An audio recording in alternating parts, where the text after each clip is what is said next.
दिख रहा है सर। ठीक है।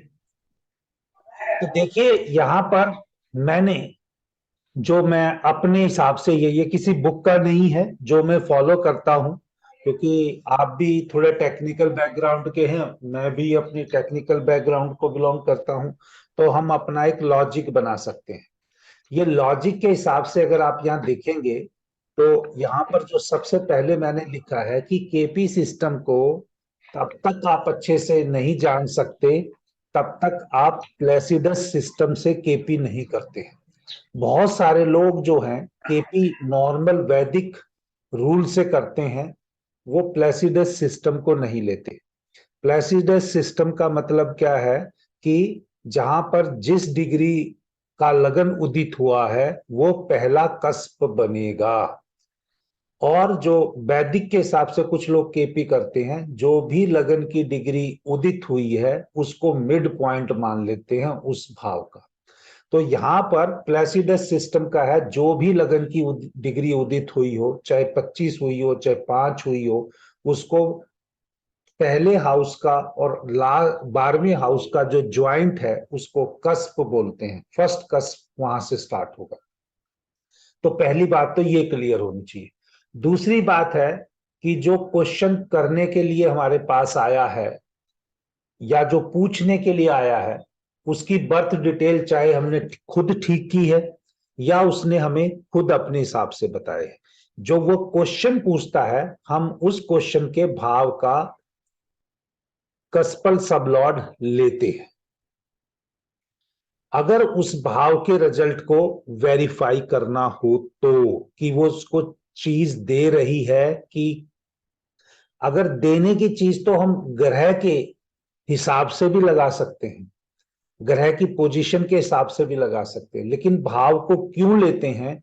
भाव अगर उस चीज को सिग्निफाई करता है तो वो रिजल्ट उस जातक को मिलता है। क्योंकि केपी के अंदर ये कहा गया है कि यहां पर रिजल्ट भाव से देखना चाहिए। यहां पर कोई भी इवेंट है वो भाव से देखना चाहिए, यहां पर ग्रह से नहीं बोला गया है। हाँ, ये अलग बात है कि उस भाव का भी एक कस्पल सबलॉर्ड बनेगा, वो भी उप नक्षत्र स्वामी होता है। तो इसीलिए यहां पर वो हाउस का इंपॉर्टेंस ज्यादा है। तीसरी बात, जब अगर किसी भी चार्ट को बनाते टाइम अगर किसी भी जातक ने क्वेश्चन पूछा है और हमने उसका कस्पल सबलॉर्ड ले लिया है, अब वो कस्पल सबलॉर्ड टेनेंटेड है या अनटेनेंटेड है ये हमें पता करना है। अगर वो टेनेंटेड है तो उसका हमें चेक करना पड़ेगा कि वो टेनेंटेड प्लेनेट का नक्षत्र लॉर्ड कौन है, सब लॉर्ड कौन है या सब सब लॉर्ड कौन है। लेकिन अगर वो अनटेनेंटेड है तो अनटेनेंटेड में वो प्लेनेट खुद ही जो वैल्यू दे रहा है उन सबको सिग्निफाई करने की कैपेबिलिटी रखता है। तो यहां पर ये चीज का एक डिस्टिंग्विश मैंने किया है आपके लिए या अपने लिए, टेनेंटेड और अनटेनेंटेड का। अब आते हैं कि भैया दोनों ही चीजों में किसी भी जातक के अगर किसी भाव में कोई प्लेनेट नहीं बैठा है लेकिन कस्पल सबलॉर्ड तो है, उसको उस भाव के रिजल्ट कुछ ना कुछ तो मिलेंगे। चाहे वो शादी से रिलेटेड है, चाहे विवाह पार्टनरशिप से रिलेटेड है, या उसका सोशल स्टेटस है, वो 7th हाउस का कस्पल सबलॉर्ड ये सब बताएगा। और उसको रिजल्ट उसी क्वालिटी के हिसाब से मिल जाएगा कि वहां पर जो मैंने पिछली क्लास में आपको वेस्टर्न एस्पेक्ट बताया है कि उस किस प्लैनेट्स की अच्छी दृष्टि उसको मिल रही है उस भाव के ऊपर या उस कस्पल सब लॉर्ड के ऊपर, और किसके ऊपर उसकी मैलेफिक दृष्टि बन रही है, तो उसी हिसाब से उसकी क्वालिटी ऑफ रिजल्ट खत्म हो जाएगी या कम हो जाएगी। अब दूसरी बात यहां पर एक चीज जो आपने पूछी वो ये पूछी, जो मुझे अगर मेरे को क्वेश्चन याद है करेक्टली, कि मैंने कस्पल सबलॉर्ड का टेनेंटेड और अनटेनेंटेड की एक ही कैटेगरी बताई है। मैंने ये बताया है कि अगर कोई प्लेनेट कस्पल सबलॉर्ड जो बना है, अगर वो किसी का नक्षत्र स्वामी या नक्षत्र लॉर्ड या आप कह लीजिए स्टार लॉर्ड नहीं बना है, तो मैंने उसको आपको बोला है कि वो अनटेनेंटेड होगा। और अगर वो किसी का नक्षत्र लॉर्ड या स्टार लॉर्ड बन गया है तो वो टेनेंटेड हो जाएगा।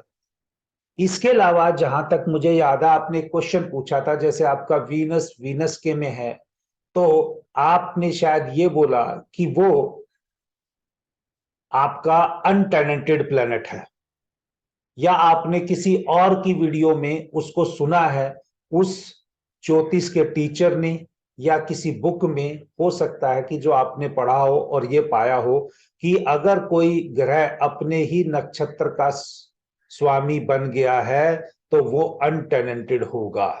मैं फिर दोबारा क्लियरली आपको बोल रहा हूं, मैं उसको अनटेनेंटेड नहीं लेता। मैं उसको अगर अनटेनेंटेड भी नहीं लेता तो मैं उसको एक तरीके से टेनेंटेड की कैटेगरी में डालता हूं। लेकिन अगर फिर भी स्पेसिफिकली अगर आप पूछना चाहें तो एक तीसरी वर्ड जो मैं आपको बता सकता हूं, जिसको हम कहते हैं सेल्फ स्टार। तो अगर मैंने आपका चार्ट का एग्जांपल लेके यहां पर एक्सप्लेन करने की कोशिश की है, नेक्स्ट चार्ट में आपका ये चार्ट बनाया है, इस चार्ट के हिसाब से जो प्लैनेट्स बैठे हुए हैं उसको देखने के लिए मैंने क्लासिफाई किया कि भाई कौन सा प्लैनेट आपका टेनेंटेड हो सकता है, कौन सा अनटेनेंटेड हो सकता है, या कौन सा प्लैनेट सेल्फ स्टार है। तो आपका जो वीनस वीनस में बैठा हुआ है वो मैं उसको सेल्फ स्टार लूंगा। ये वीनस सिर्फ इस केस में दो चीजों के रिजल्ट दे सकता है कि वीनस जहां पर बैठा हुआ है वहां के, और वीनस के पास जो लॉर्डशिप है वहां के। अब इस चार्ट के अंदर अगर आप देखेंगे तो वीनस 12th हाउस का पोजीशन लिए हुआ है पाइसिस साइन में, अगर आप देखेंगे, और वो आपकी असेंडेंट का लॉर्ड बनता है। लेकिन यहां पर अगर आप देखेंगे तो भाव आपका 7 नंबर मिसिंग है, कहीं पर भी 7 नहीं आ रहा। तो इसका मतलब आपको वीनस जो रिजल्ट देगा आपके खुद के लगन के और 12th हाउस के रिजल्ट देने की ही कैपेबिलिटी रखता है, इसलिए इसको सेल्फ स्टार बोला गया है। या आप इसको बोल लीजिए कि वो टेनेंटेड है, चॉइस आपकी है। दूसरी बात, अनटेनेंटेड। अब अनटेनेंटेड आपके चार्ट में सिर्फ मून और मरकरी अनटेनेंटेड हैं। अगर मून और मरकरी अनटेनेंटेड हैं, इस प्लेनेट की डबल रिस्पॉन्सिबिलिटी हो गई, चंद्रमा की भी डबल रिस्पॉन्सिबिलिटी हो गई और मरकरी की भी डबल रिस्पॉन्सिबिलिटी हो गई। अब यहां पर जो मून है वो अनटेनेंटेड है। अब मून जो अनटेनेंटेड होने से अब हमने ये देखना है कि मून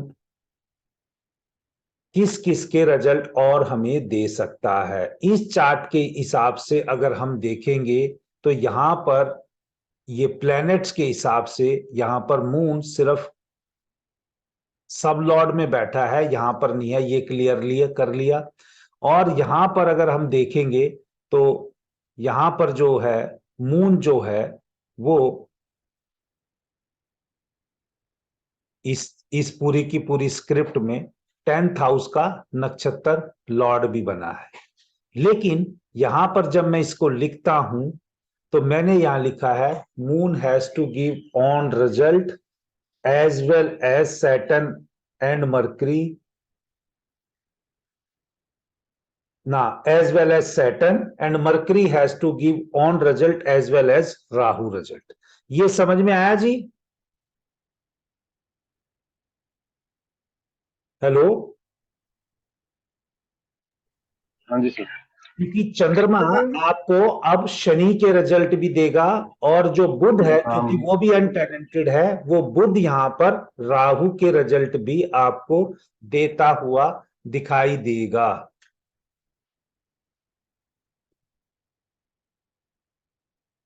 ठीक है? तो ये एक चीज रखनी है। और जो और आपके टेनेंटेड जो प्लेनेट बने 1 2 3 4 5, ये 1 2 3 4 5 प्लेनेट यहां पर आपके ये टेनेंटेड प्लेनेट हैं, ये अपने से पहले अपने स्टार लॉर्ड का रिजल्ट देंगे। तो सन किसका पहले दे रहा है? गुरु का। गुरु किसका पहले दे रहा है? केतु का। शनि किसका दे रहा है? सूर्य का। राहु किसका दे रहा है? केतु का। और केतु किसका दे रहा है? मार्स का। ये मैंने यहां पर आपके चार्ट से क्लियर करते हुए लिखने की कोशिश की है, और इसके हिसाब से आप फिर अपना बाद में ये वैल्यूज से देख के आप सारा जस्टिफाई करने की कोशिश कर सकते हैं। अभी प्रेजेंटली अगर आप देखोगे तो आपकी जो महादशा चल रही है, क्योंकि केपी के अंदर महादशा के प्लेनेट ही एक्टिवेट करते हैं। अगर यहां पर अगर आपकी महादशा चल रही है तो यहां पर वीनस की अंदर राहु का पीरियड चल रहा है, और उसको भी हम जीरो इन करेंगे तो यहां पर इसको ले लेंगे, ये मार्च का महीना है, वीनस राहु राहु का ही चल रहा है इसमें। तो वीनस यहां पर जो वैल्यू दे रहा है 1 2 3 4, 1 2 3 4, 1 और 12 की दे रहा है वीनस। आपका अपना और आपके खर्चे का भाव एक्टिवेटेड है। और इसी प्रकार जो राहु दे रहा है आपको, वो दे रहा है 4 और 10, यानी घर और प्रोफेशन। ये चीजें आपको इस दौरान पूरी एक्टिविटी होके मिली है 27/7/2022 से लेके 11/3/2023 के बीच में जो मिलने वाली थी। अब यहां पर हमने ये देखना है, क्योंकि वीनस सेल्फ स्टार है इसलिए उसको अपना ही